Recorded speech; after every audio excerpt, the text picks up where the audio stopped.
আমরা জুলাই স্মৃতি ফাউন্ডেশনের কার্যক্রম নিয়ে অত্যন্ত হতাশ। সরকারের কাছ থেকে আমাদের যে প্রত্যাশা ছিল সেই প্রত্যাশার শিখে আনাও পূরণ হয়নি। বাজেটে জুলাই বিপ্লব এবং যারা আহত যোদ্ধা, যাদের রক্ত, যাদের ত্যাগের কারণে এই অভ্যুত্থানের সরকার, তাদের জন্য 405 কোটি টাকা বরাদ্দ রাখা হয়েছে। এক্ষেত্রে আমরা সরকারকে ধন্যবাদ জানাই। তবে বিগত 10 মাসেও আমাদের আহত যোদ্ধা, তাদের পুনর্বাসন, তাদের চিকিৎসা এবং তাদের দেখভালে সরকারের কাছ থেকে আমাদের যে প্রত্যাশা ছিল সেই প্রত্যাশার শিখে আনাও পূরণ হয়নি। সুতরাং এই যে বরাদ্দ 405 কোটি টাকা, এইটার যথাযথ ব্যবহার হবে কিনা সেটি নিয়ে আমাদের সন্দেহ রয়েছে। আমরা জুলাই স্মৃতি ফাউন্ডেশনের কার্যক্রম নিয়ে অত্যন্ত হতাশ। আমাদের দলের যে সকল সহযোদ্ধারা আহত হয়েছিল তাদের অনেকে এখনো পর্যন্ত সুচিকিৎসা পায়নি।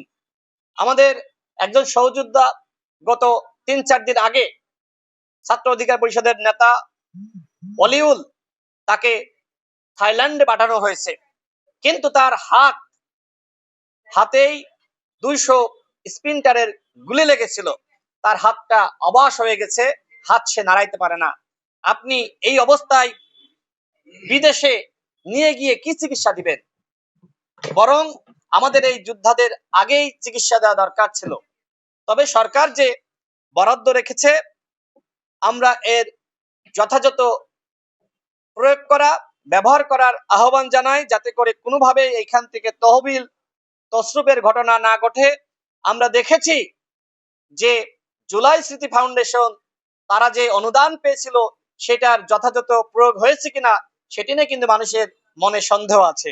সেখানে যে প্রস্তাবনা দেয়া হয়েছে সেই প্রস্তাবনার সাথে কালো টাকা সাদা করা, সরকারের বাজেটে এই প্রস্তাবনা অত্যন্ত সাংঘর্ষিক।